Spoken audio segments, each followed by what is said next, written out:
Hi, my name's Phil. I like talking about politics and welcome to the Political Postbox. We do this each week where I just take a few comments that have appeared on various videos from the last week and add a few thoughts onto them, ones that aren't necessarily worth doing a full-blown video on. And yeah, let's see how we get on. So the first one is one that crops up quite a bit. And again, it's this sort of Corbyn paranoia. So this is in reference to something obviously about Jeremy Corbyn in a newspaper. Someone's saying here, well, I was referring to the newspapers that do attack Corbyn all the time anyway. And what you're talking about are the likes of the Daily Mail and the Daily Telegraph and the Sun. So someone's saying here, so any newspaper in the country except the Morning Star? No. Those pretty much are the newspapers that will constantly attack Corbyn, those three that I mentioned. Other ones may sometimes, may not. There are other newspapers that tend to be sort of more conservative leaning, that by and large are likely to build up a Conservative Party over a Labour Party. But in actual fact, you do get this all the time. The problem is when you get a lot of people, I'm not saying the author of this post is such a person, but I strongly suspect so, given the statement there, that he's, the only reason Labour are doing badly in the polls is because of all the Tory attacks on Corbyn. It's like, well, other Labour leaders had those attacks as well. How come they managed to get into government now and then? Or at least were leading in the polls at some point during their leadership. But the fact of the matter is it isn't. There are a lot of newspapers can say a lot of good things about Corbyn when he's got something good to be talked about. It's the same with me. I will attack Corbyn for some things that he really deserves it, and I will praise him for other things.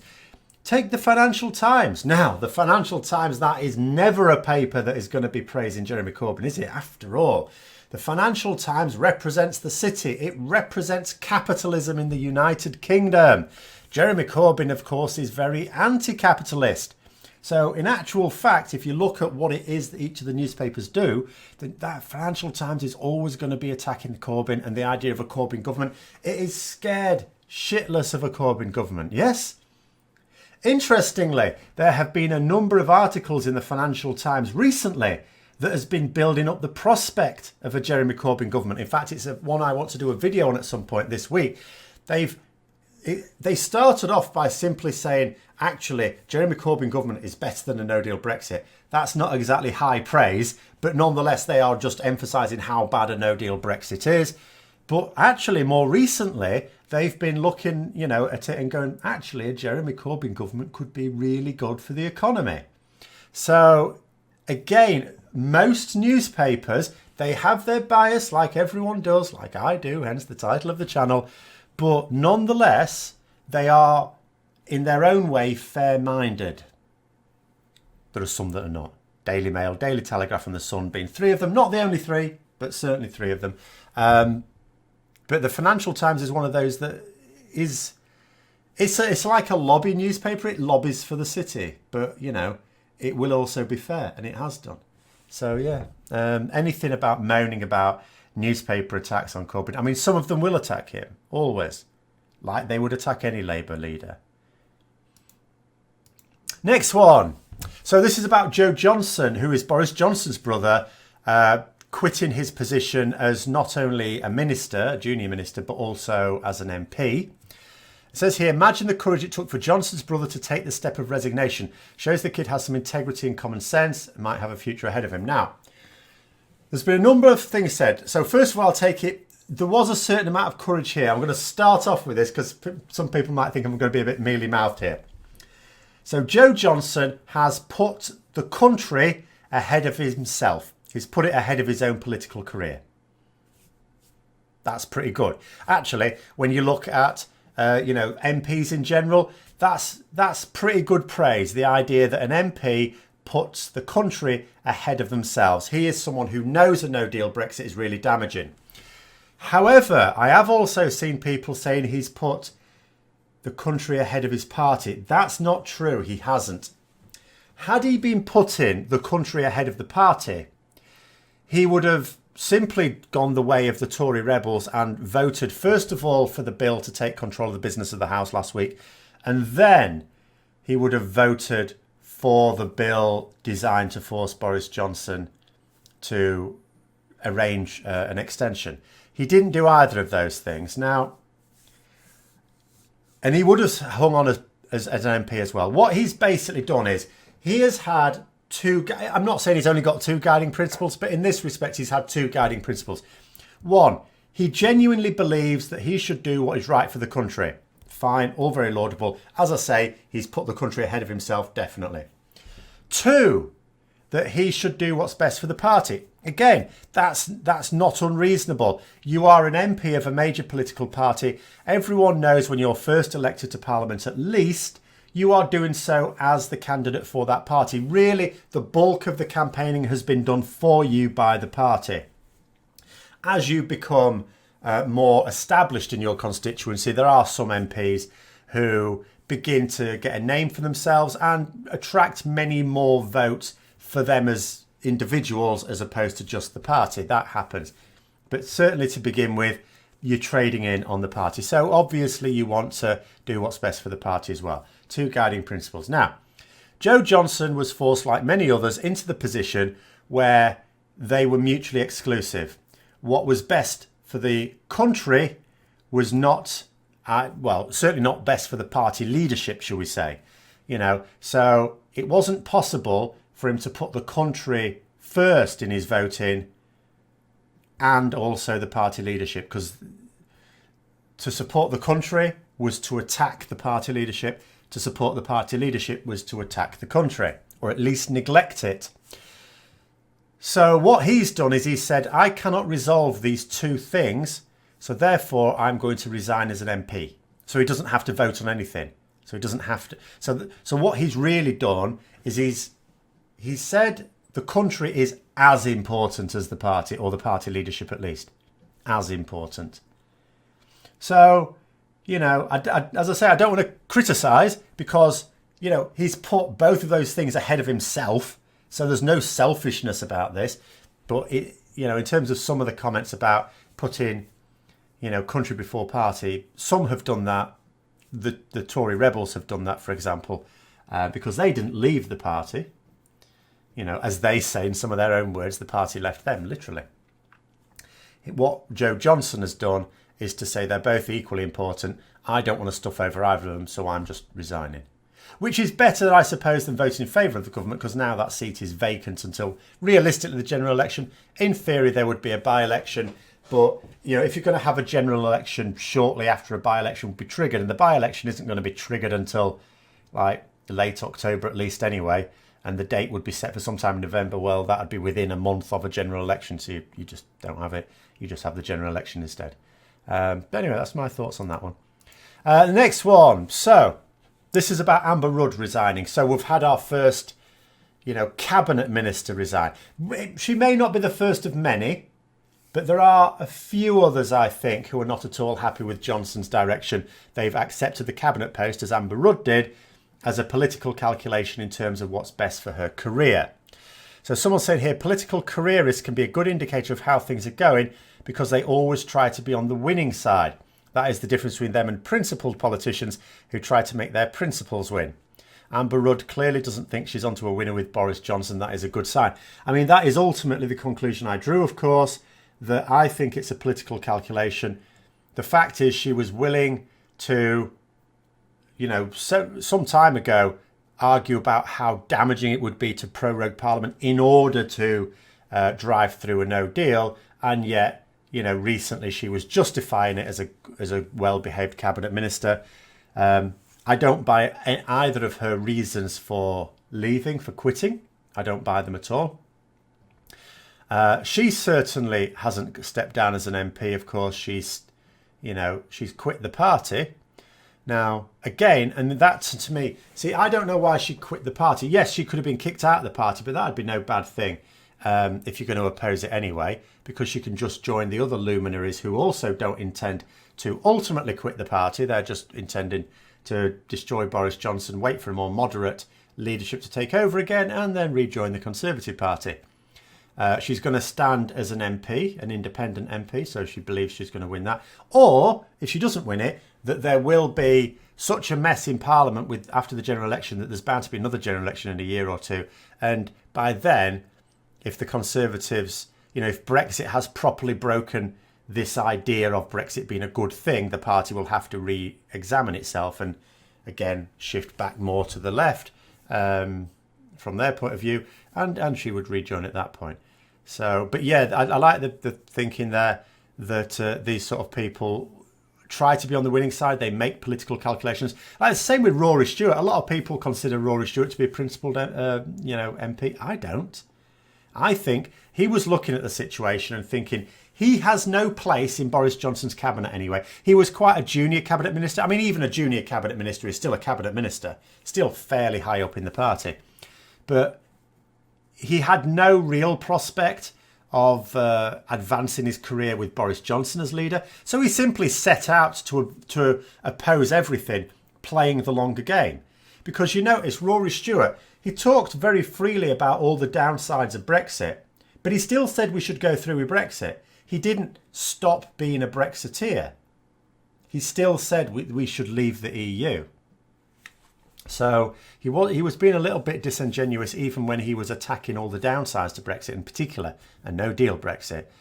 So he was making a political calculation, but much earlier on he saw you could argue he saw the damage that was about to unfold earlier than some other MPs perhaps, and potentially Amber Rudd has now come to the same conclusion and has decided to get out before she is fatally tainted with Boris Johnson's stink of failure, I think.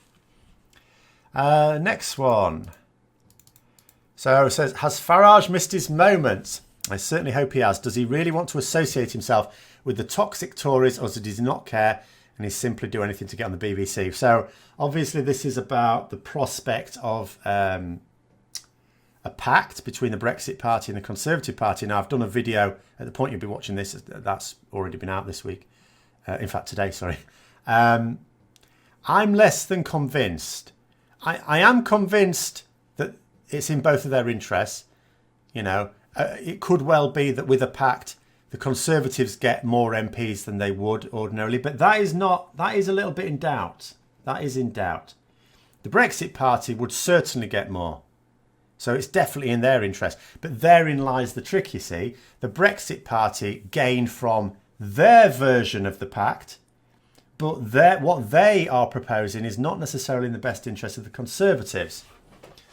Are such selfish leaders ever going to be able to come up with a pact that, suits both sides equally? I'm not so sure. But in terms of associating himself with the toxic Tories, I mean, that's another good point. Nigel Farage has stood on a platform at the moment of not just delivering Brexit, but saying that the Conservatives are incompetent, that they're not capable of delivering the sort of Brexit.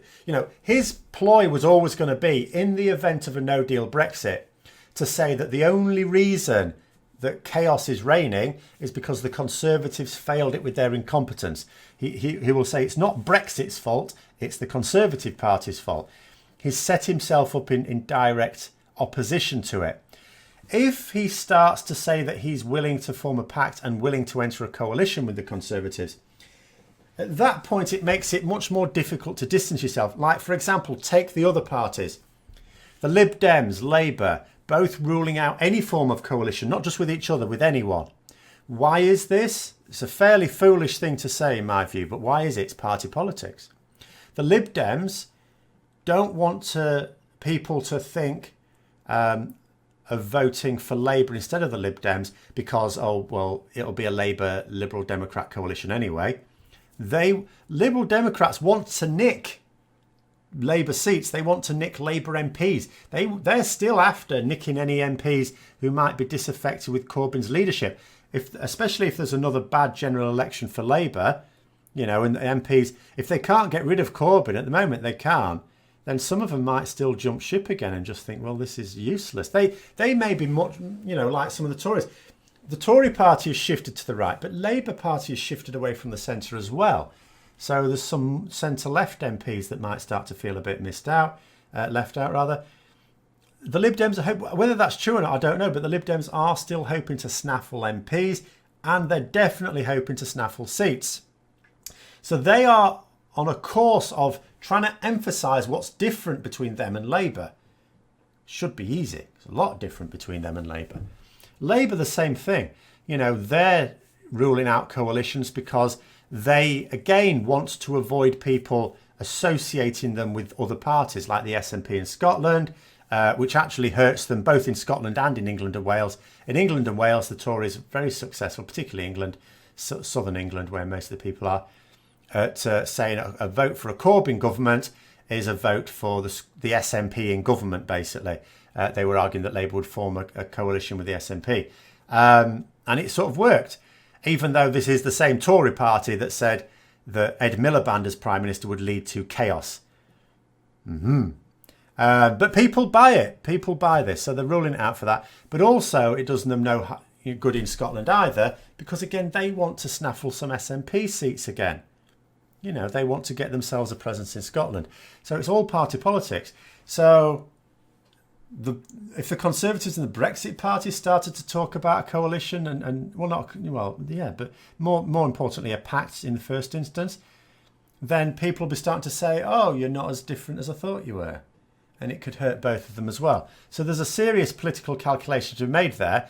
And let's face facts, the Conservative leadership at the moment, including their strategist, Dominic Cummings, has not exactly been making the correct calls recently either.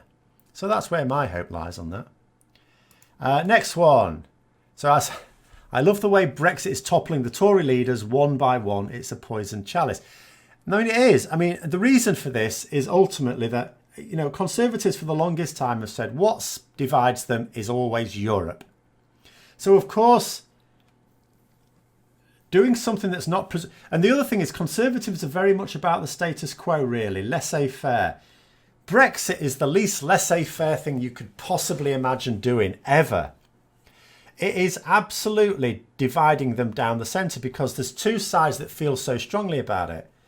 Whereas before they kept a lid on it because you had the bulk of the Conservative Party, the MPs at any rate, who were more moderate and understood the importance of being in the EU. Even on the part of view of certain Eurosceptics, they understood the financial impulse. They just didn't like the political aims of the EU.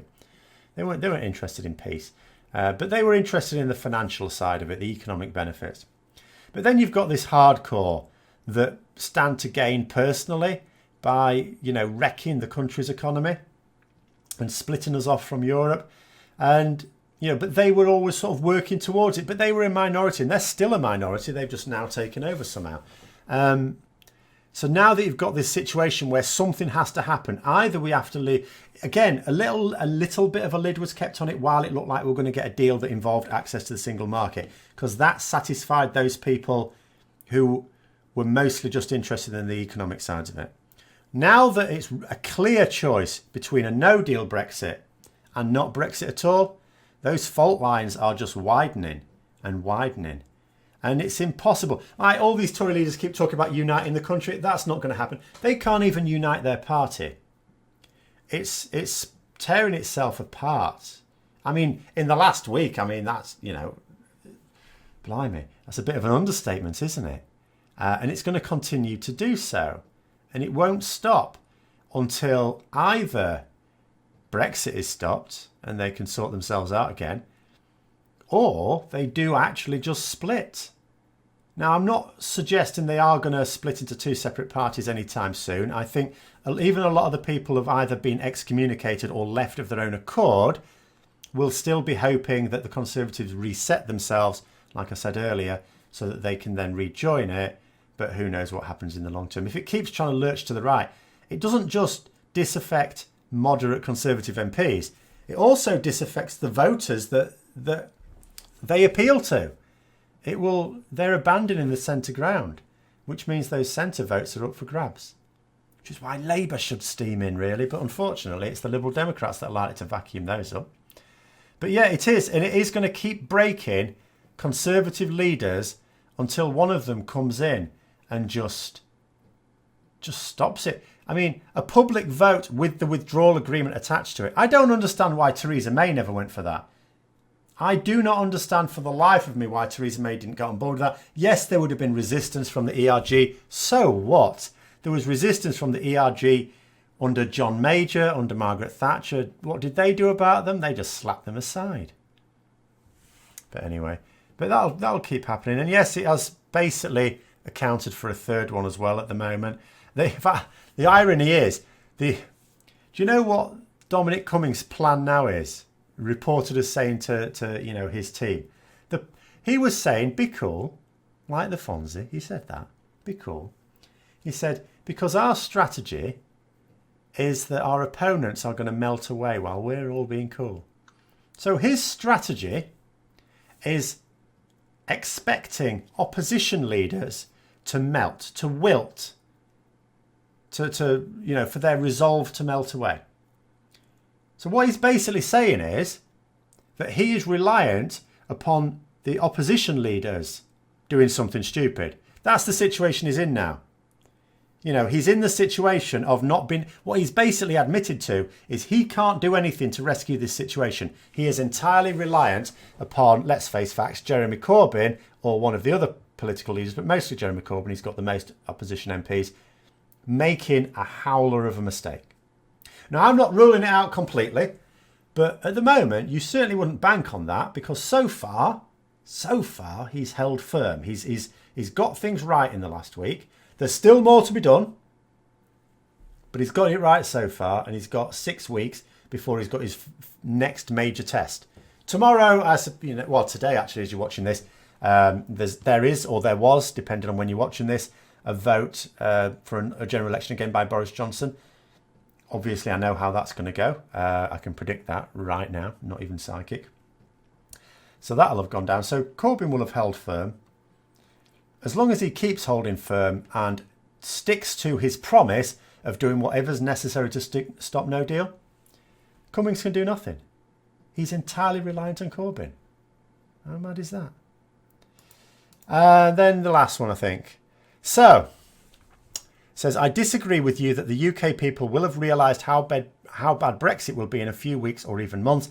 I think everyone knows there will be disruptions and the Leavers will claim that the benefits coming will be longer term in the future. I think you'll need a year or two for reality to set in. No, you're not disagreeing with me. You're actually disagreeing with the government report commissioned by people who actually know their industry. And no, I'm going to go with the experts on this. Not my opinion. I haven't got a clue how long it would take for people to start panicking. But I do believe that the report has been thorough and has certainly consulted industry experts. And they are saying panic in 2 weeks.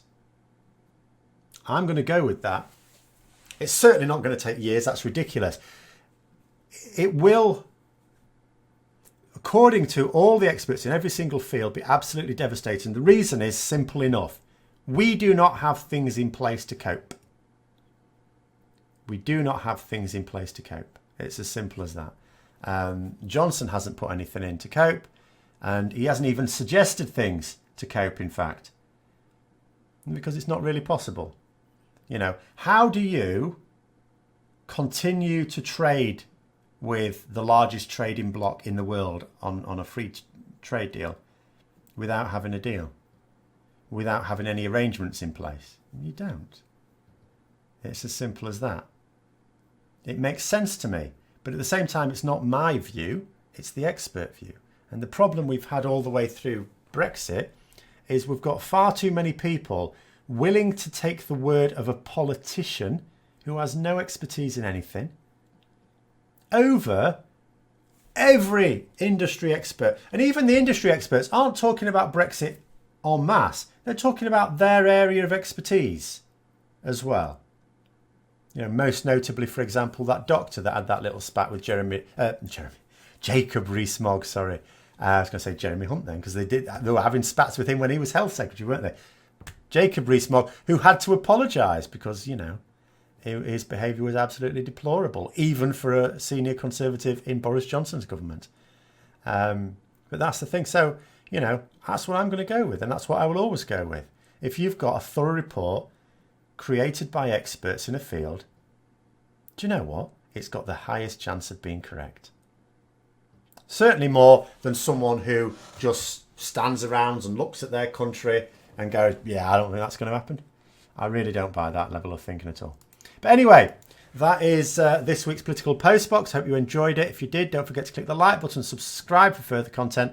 And until next time, I'll see you later.